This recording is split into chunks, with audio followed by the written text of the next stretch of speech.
This episode of ETC is brought to you by the Baka Chronicles and Go90. Hey there, PC gamers, remember us? We're those guys you hate because we made fun of your subpar systems for not being able to play a game that consoles handle just fine.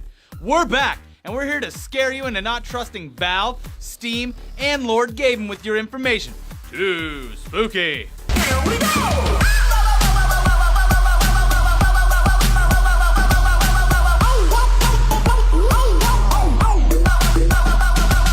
So have you ever felt annoyed by the fact that you have to enter a security key into Steam every once in a while? Or if you log in from an unknown source?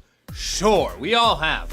But that added bit of security is actually extremely beneficial to companies who are generally big targets for hackers either wanting to steal all your precious personal information or to play some of them free games. Who knows? But despite their best efforts at keeping Steam secure, Valve recently came straight out and admitted that over 75,000 accounts are compromised every single month of the year. What? Yes! In a recent post, they said, What used to be a handful of hackers is now a highly effective organized network in the business of stealing and selling items. It would be easier for them to go after the users who don't understand how to stay secure online, but the prevalence of items makes it worthwhile to target everyone. we see around 77,000 accounts hijacked and pillaged each month. These are not new or naive users. These are professional CSGO players, Reddit contributors, item traders, and etc. Users can be targeted randomly as a part of a larger group or even individually. Hackers can wait months for a payoff, all the while relentlessly attempting to gain access. It's a losing battle to protect your items against someone who steals them for a living. Jesus Christ. We can help users who've been hacked by restoring their accounts and items, but that doesn't deter the business of hacking accounts. It's only getting worse. Also, sometimes they don't restore them. Yeah. Sometimes you're SOL, screwed. as they say. Yeah. Screwed out of luck. That's what it stands for. Right? Yeah, I think so. So even if you consider yourself an experienced, elite member of the internet who couldn't possibly fall victim to these tactics, chances are you are just as vulnerable as anyone else. And because we're assholes, we're gonna guess that you're even more vulnerable if you have a bunch of those super expensive, highly sought after guns and knives that idiots unlock in CSGO. Were all those crate unboxings really worth it now, Fwiz? But speaking of stupid CSGO weapons, check out this overpowered piece of trash that is now being abused within the Counter-Strike community.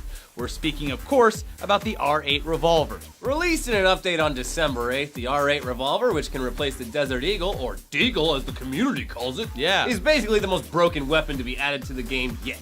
It's essentially an AWP, but for $850 in-game. It has the ability to instantly kill armored players to the chest and basically any range, and that is just with the left-click ability.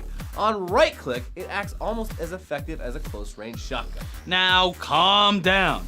As of this recording, another update has been put out to possibly nerf the weapon, but it is yet to be seen what the effect is. Currently in competitive play on major streams, the weapon is banned in a gentleman's agreement not to purchase it. The odd job of the CSGO community right now. Anyways, the whole thing's a mess. And since we're on the topic of esports and Elliot can't just, I guess he can. He can just wheel in his esports report this week. You're already standing next to me. It's not a big deal. We can get right into this next story. With the rise of video games as a legitimate sporting event with real top quality athletes competing and viewership in the tens of millions, it's no wonder that companies both large and small are trying to dig their greedy little hands as deep into this phenomenon's butthole as they possibly can. ESPN, ABC, MLG, ESL, Twitch, YouTube Gaming, and other major content delivery platforms have all either already hosted large tournaments or have some sort of strategy in the works on how best to milk every last drop out of this growing trend. Not to be outdone in the selling out category by any company ever, EA has now officially thrown their hat into the ring and will apparently be launching an entire esports division called simply The EA Competitive Gaming Division. Oh, clever! Good job! And it will be run by EA's Chief Operating Officer Peter Moore, whose title will now be, wait for it, Chief Competition Officer. Ooh! Nice. In a press release, Electronic Arts had the following to say about the plans. As the latest step in our journey to put our players first, this group will enable global esports competitions in our biggest franchises including FIFA, Madden NFL, Battlefield, and more. Maybe a little Battlefront. The CGD will be built around three core pillars. Competition, to create highly engaging competitive experiences with our games, officially supported by Electronic Arts. Community, To celebrate, connect, and grow our community of players across all levels of expertise. And entertainment, to develop live events and broadcasting that bring the spectacle of competition to millions of people around the world. Now, what this all most likely means is that EA doesn't want other companies touching their precious intellectual property and profiting off of it when they can just form their own thing and do it for themselves. Yeah, exactly. I guess it makes sense. But there are just some things that other companies do better.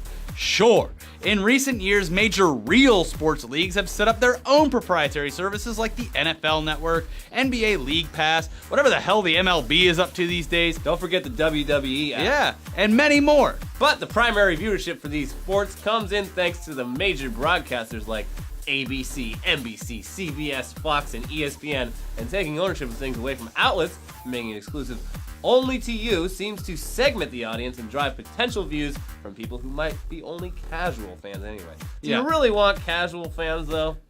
Maybe, who knows? I hear they're filthy. Yeah, filthy casuals. Whatever, it's fine. Sure. EA can obviously do whatever they want with their own games, and maybe they'll be able to pull this off successfully.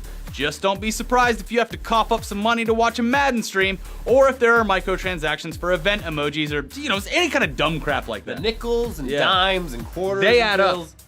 They do. Yeah. Anyway, since we're on a crunch for time while developing the worst game awards show on the planet, the T.U.G.S, let's talk about an actually cool game that was recently released, and then we'll let Shibby take a giant dump all over another gigantic franchise, thus alienating us further from the mainstream gaming community. Yeah. And then we'll go home for the day. Yeah, the awesome game we're talking about is called Who's Your Daddy? And the basic concept behind this game is that one player plays a dad while the other plays an infant. Your job as the infant is to crawl around your house trying quickly to find the best ways to injure yourself. And if you're playing the dad, which sounds like a fun virtual anxiety attack in the making, you have to go around basically baby-proofing the entire place before the kid ends up killing himself. And you inevitably go to jail forever for negligence. Yeah. Now, it seems like one of those magical, underdeveloped games where its lack of proper physics and graphical integrity is actually part of its charm. So I guess check out the alpha version that's available now and see if you can survive. Or don't. Who cares? They should make every high school student play this game. Instead of making them carry around a sack of flour. Yeah. Is that what they still do? Did you grow up in the 50s? Yeah. Yeah. We had an actual baby that would cry. I went to a Catholic high school, so we had nothing. Yeah. I'm lucky I'm not a dad. It comes naturally. Just do it. Yeah. Just have more kids. Condoms. Breed them into the flock. Condoms? Get out of here. Anyways, Shibby, what do you have your sights on this week? What game? You'll see. Oh, okay, then fine. All right, well, get in here. Oh, Camping Simulator. Camping Simulator 2015 is not much better than Star Wars Oh, God. It's not much better than Star Wars Battlefront on the basis of trying to figure out how stupid people are and how little content can be provided for a $60 purchase. That tastes so bad.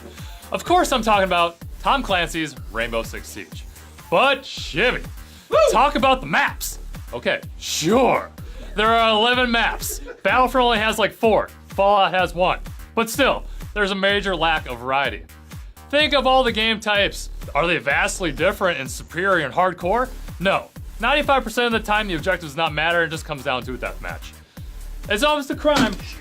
Jesus. It's almost a crime that games on both Origin and Uplay can cost $60 because of how god-awful both the service and the servers are. And don't worry, there are still microtransactions. A player rage quits as someone is cleaning off the jizz of the riot shield because some other guys came over and bukkake him for camping the corner so well. Well, good luck, because the 4v5, there's no reconnect feature. It's just terrible. For $60, abundant hacking, terrible matchmaking, I must give Camping Simulator 2015 a 0 out of 10, and if the prophecy holds true, it'll be dead in 2 months, just like Evolve. Oh, God. Ugh. Wait, so what game were you reviewing?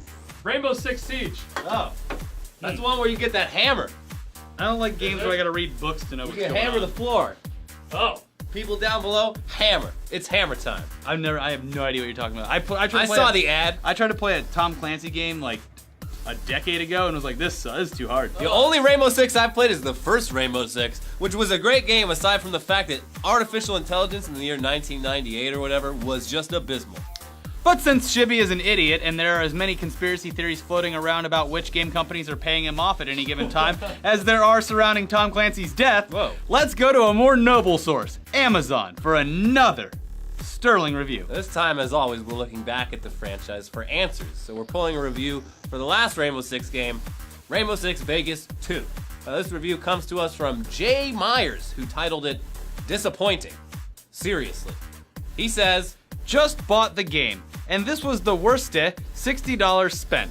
Graphics are nothing to brag about. Gameplay is nothing special. Feels like I am playing a game that came out years ago.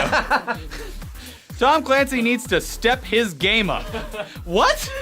The man is a he's dead. New York Times Also, bestselling author. Tom Clancy has who's nothing to dead. do with these games. Yeah, not at all. He licensed his name. He sold his name. Continued on. I'll be returning this game to EB Games ASAP. That dates this thing pretty perfectly. COD 4 for the win. Wow. Do not buy. COD 4 is a pretty good game, though. Oh, I agree. COD 4 Or was Alaska. the start of something terrible. Yeah. Truly. Anyways, watch our other shows. We have a brand new Weekly Weird News. We have a Tech Tuesday. And we have an ETC podcast. But guys, guess what? We're working night in and night out and night in and night out and Burning drinking the all midnight kinds oil. of coffee to get ready for the Tuggies. And we haven't even accomplished much yet. So hopefully it comes out at some point. And we'll see you guys there. Yes.